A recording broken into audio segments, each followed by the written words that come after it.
Lamentation 5:10. Our skin was black like an oven because of the terrible famine. Lamentations 4:8. Their visage was blacker than a coal. They are not known in the streets. Their skin cleaveth to their bones. It is withered. It has become like a stick. Both scriptures are scriptures that are describing the physical appearance of the Jews. In this video is a video by the brother Kudimero. I'm not sure what tribe Kudimero's from. He's definitely of the Northern Kingdom. Definitely an Israelite brother. And probably one of the most diligent researchers and historians outside of Tazadakba I've ever seen. The brother, he be on point. You know, I cross-check him, and, you know, I haven't really, you know, the brother be on point. That's all I can tell you as far as the history goes. And so I'm going to play a portion of his video. This video is called Part 4, Nations of the World, Dutch, Moorish, Sephardic, Atlantic Trade. Behind me is the book. Let me grab it real quick. I was just looking at it last night.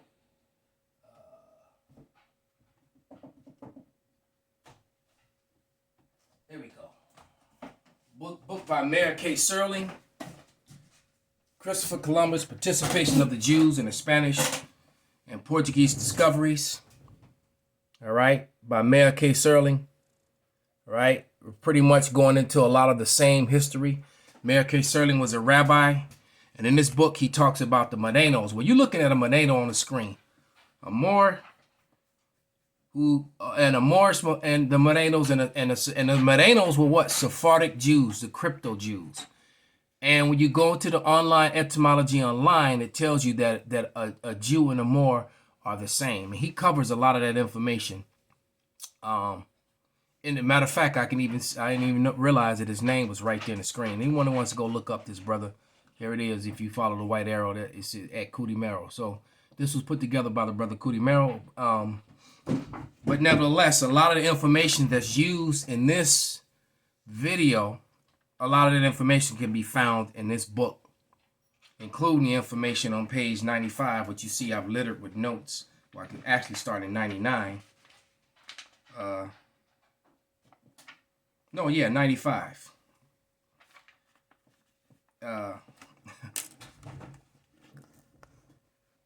Is Indians and Israelites. So the so-called Native Americans are also of that right through page 99. All right, through page 99. All right, Indians and Israelites, they're the same people. All right, but without any further ado, we're gonna play some of his video. I'm gonna play about 10 minutes of his video because the way he breaks down his information is important, and just something that anyone coming into this truth should know. This is a lot of that hidden history that they try to keep covered, and the fact that we live in an information age now, and the fact that you can go and look these things up and find these things out for yourself, it proves to you how much of a liar the so-called white man is, the so-called Caucasian, who is Esau Edom. All right, how they lied and distorted and covered up history. So let's do a revealing right about now. Trying to do other videos and trying to do genealogy for some other people that I'm gonna do some videos about and come up with, but I just wanted to explain this, put this information first before I do those genealogies, so you can have a background of when I'm talking about Dutch Jews or Sephardic Jews or French Huguenots. We got a little bit of that before. Well, let me jump in right there. I'm about 99.9% that the Huguenot is pronounced Huguenot. All right, it's a French word. So looking at it in English, it would look like it's Huguenots, but it's actually Huguenot. All right, just wanted to make that quick adjustment. All right, and those Huguenots were indeed Israelites. Okay, and they were here. Well, I'll just let him tell you. Just Ready, but this is just a little bit more, so you can understand who these people are more specifically, right? And a lot of the things that they leave out of history, just want to go over. So I think we're just about ready to start. So I'm gonna go ahead and I just start the presentation right now, right? So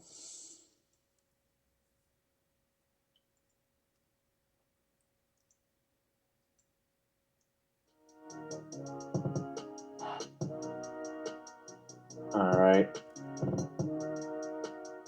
So you guys probably already a lot of you probably already seen my previous videos. If you're new, just want to go over some of the information before I start today. That what we have already gone over. If you don't know, I did a video. This is actually part 3 of this series. It's called Sephardi, Sepharda, Sardis, Sephardic, Spain, Moorish, Asia Minor, Turkish. All right. Kind of get a background of what the Sephardi Jews are and, who might they be related to, where they might be coming out of originally, and how they ended up there in the Iberian Peninsula. Very good video there. And yeah, that's Muhammad Ali right there. Yeah. Don't, hey man, we got a big guy. Yeah, so that's a good background. I showed, there's definitely a lot of relations there with a lot of people. All right. The main thing I wanted to show in that is how they were related to the commerce in that whole area of the ancient world, in that part of the world. They had the trade routes on lock. They were living under the Moorish kingdom, very wealthy. That's when they prospered. That was their golden age, the Sephardic Jews under the Moorish rule. I got to tag team and jump in again one more time. All right. The Sephardic Jews, the Morenos, the Moor, they thrived under the Moors, and when the Moors fell in 1492, this is what happened. All right. This is exactly what happens. Matter of fact, on page, I believe,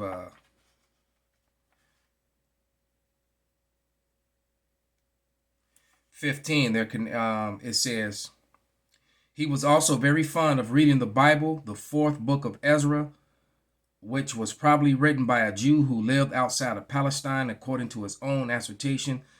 The incentive that impelled him to plan his discoveries was not the love of science, but his interpretation of the prophecies of Isaiah.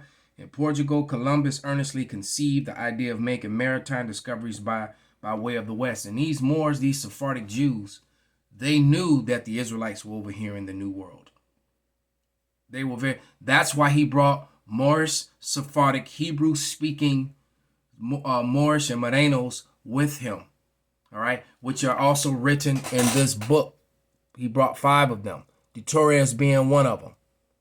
So, though they don't show the faces of these people or describe the fact that these Moors, Morenos, Moriscos, crypto Jews, Sephardic Jews were brown-skinned men like Muhammad Ali that actually spoke Hebrew to come over here and speak with brown-skinned natives of this land. Okay, because the modern so-called Latino Native American are the lightened up versions of centuries of rape, murder and rape, and pillaging. You really couldn't tell the difference between a so-called Negro and a so-called Native once upon a time. They were one and the same. It looked a lot alike. Maybe a few different characteristics in hair texture, but as far as skin, you couldn't tell them apart. And they had good titles. They were living prosperous, rich. They controlled the trade to help them with the trade. And they were the merchants. All right, that's what I showed in this video as well, a little bit. And so we're going to continue with that today. How it it relates to modern day, and then later on, 16th century, 17th century, to the colonial times. This is another video I did. The Sephardic Morisco Free People of Color, plantation owners of South Carolina. Huguenots. So we tell you, a lot of these Huguenots, a lot of our own people sold our own people into slavery and owned them here in the Americas. All right.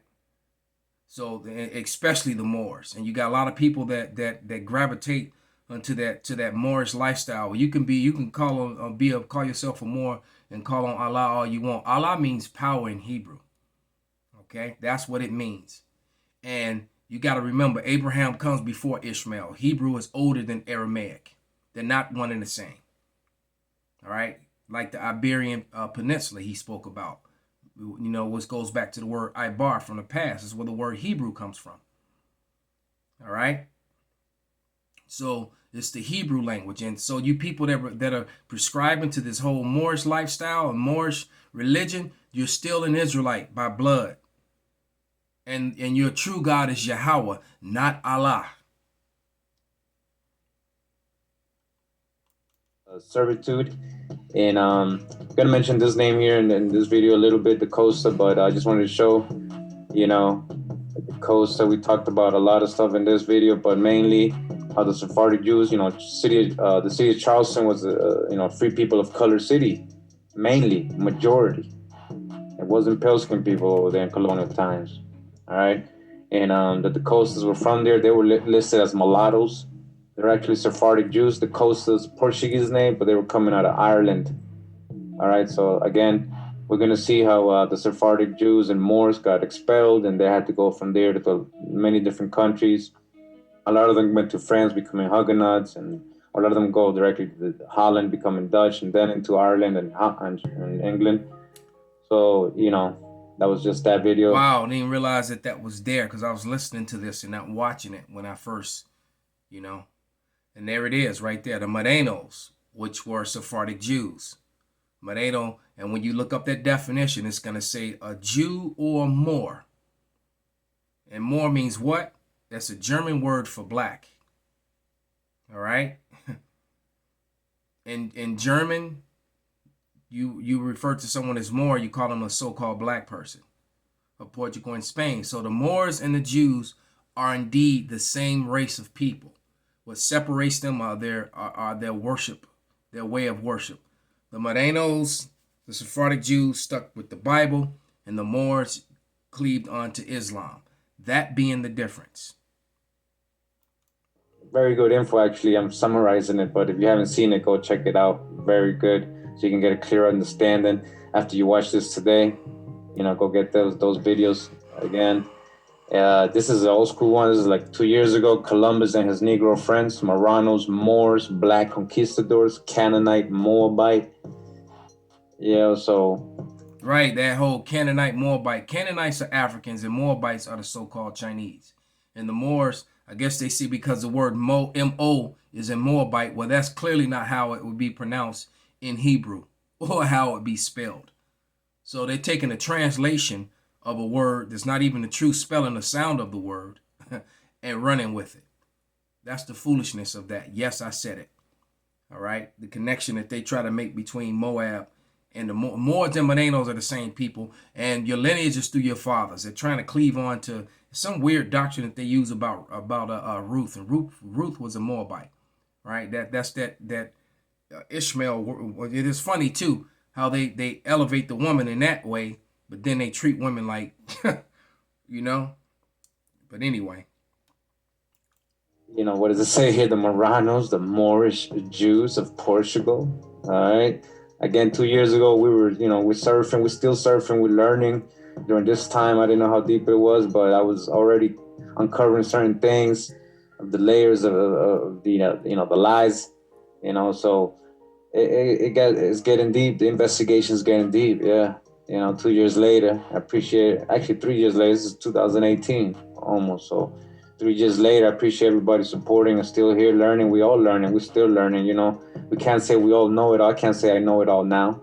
I'm still learning. So I might be wrong with certain things that I might be... It's a very humble thing for him to say, because when you get to the point where you think you know it all, depending on what, the subject matter is, but when you think you know it all, then there's no more room for growth and you're just in the way. So I agree with that. All right. Because the men of the Lord were constantly learning and growing. All right. We prophesy in part, and we know we got 144% truth here at the Great Millstone, but yet we're still learning. New revelations and more evidence comes forth all the time. I might say things that I might not be clear about today that, it's because we need to further understand and research. doesn't mean that I'm wrong. It just means that's the info available to me and everybody else. But we keep digging. We don't stay stuck in that. This is another video I did. Swarthy Europe and its aboriginal inhabitants. I have 3 of these parts. All right, just so you can understand that, Europe was, did have people of color there, indigenously, in ancient times. As it says here, they're talking about, I believe, people in Scotland. It says the inhabitants of this isle are generally well proportioned and their complexion is of the most part black. All right, so that's a source, really old. And that's the Scots. All right, we're talking about King James people, Scotland and Ireland. Let me pause it right there. Another book behind me.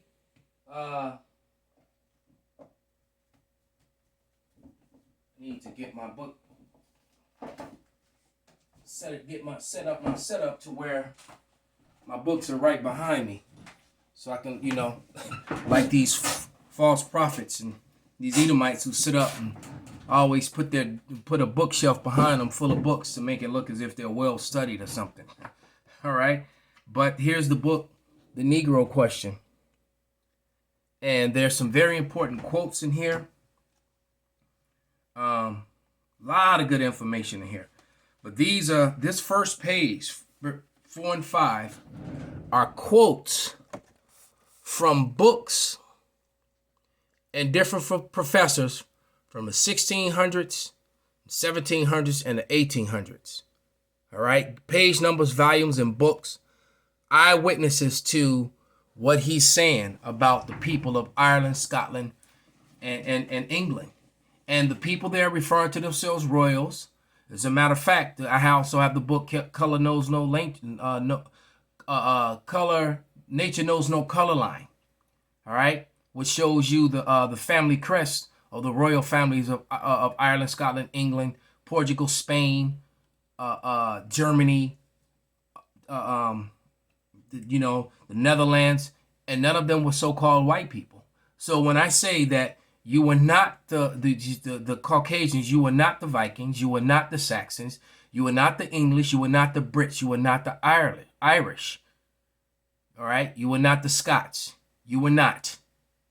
Okay, you after coming back out of those caves, once you were driven into the caves, Job the 30th chapter, and in the 1300s you began coming back into power. All right, that was when the dragon was loosed to get that power again. The dragon, being the Roman Empire. Rome fell at the hands of so-called black people, who are the Israelites and other dark nations. All right, and the so-called Negroes then began to rule over Europe for almost 1,000 years, and the Moorish kingdom with the Morenos right there along with them, were both Israelites. All right, and through their and their existence is a very important part of the proof of what we're talking about. But they don't speak about these things. They lie about these things. All these television shows with the Vikings and that whole time period, and all they show you was all Caucasian people, which is completely and total whitewashed bullshit lies. Source. Matter of fact, let's read some of this. Page 4, I'll read it through the camera lens. All right, because I highlighted this. And okay, it says, Professor Winchell Alexander, our remote ancestry, 1815 and 1900, collection of journals. The short black men came from Atlantis, northern Africa, and they overran Europe. They were known as Britons. All right, and they came from Africa, but they came from Carthage, but the people from Carthage were Israelites from Israel. All right, let's get that right. Roman historic Tacticus, the origin of the Black Britons. The Iberians are black people with curly hair. Anthropological Review, Society, London, Volume 8. All right, so they're giving you where this information came from. Why is this not taught in your schools, etc.? Joseph Ritston, Annals of the Chaldeans, Picts, and Scots, Volume 2, page 727. The Picts, Brits are brown complexion with curly hair. Ivan Van Sertima, African Presence in Early Europe, page 225. And that's how, I'll just let you read it for yourself. Look, the Britons like the Ethiopians. The Britons look like the Ethiopians. Albert Churchwood, 1912. Origins and Evolution, page 12 and 13. Black bas, mean bodies, were exterminated from Europe. And see, and that's when, and they were. And the man Cromwell was one of the main people to do that. Matter of fact, I'm gonna fast forward to about the 30-minute mark. The Jewish gaze outward ramified significantly on internal perception. Want to know where to invest $1,000 Are you right kidding now? me? Hi, Rex Moore with The Motley Fool. And if you know us... As well, the effort to clarify the blackness of Jews helped shape some seminal moments in the development of Jewish autoethnography. All right, now I'm in the Jewish Virtual Library.org website, and this is regarding the term or words Arraby Moor, or the title Arraby Moor. Right, Arraby Moor or Rabbi Moor, official title for the chief rabbi of Portugal from the 13th century. So see, there it is, man. They're from their own information. There it is. Now, I hope they don't delete this video, but they won't delete Kurimero's, but they'll definitely delete mine because of the connections to the scriptures. All right, but this is once again Lamentation 4 and 8, and it reads. Their visage is blacker than a coal. They are not known in the streets. Their skin cleaveth to their bones. It is withered. It has become like a stick. This is talking about the appearance of the Jew, the so-called Jew. All right, because they're Judeans. All right. We didn't refer to ourselves as Jews. We refer to ourselves as Israelites, or whatever perspective tribe we were from. Okay. Then we go to Jeremiah 14 and 2. And this is talking about the tribe of Judah in particular. And it reads, Judah mourneth, and the gates thereof languish. They are black unto the ground, and the cry of Jerusalem is gone up. So they are black unto the ground. They're black like the soil, meaning they were dark complected people. And the soil is what? Different shades of brown. All right. You can go all the way to almost yellow sand, to a white sand. All right. But you got all different manner of colors of soil. All right, dark, and the deeper you dig, the darker the soil gets. All right, so you know that's Israel. We go from light, very very light brown, what they will call yellow, to a very very dark chocolate. Okay, and Arraby Moor, or Rabbi Moor, is the proof of the connection between the Moors and the Sephardic Jews, the crypto Jews, the Morenos. All right. So with that, I hope this was informative and empowering. And I'm going to give all praises, glory, and honor unto Yahweh Ba'Shem Shai Ba'Shem B'Kak B'Dash Wa Abba B'Ba Shalom.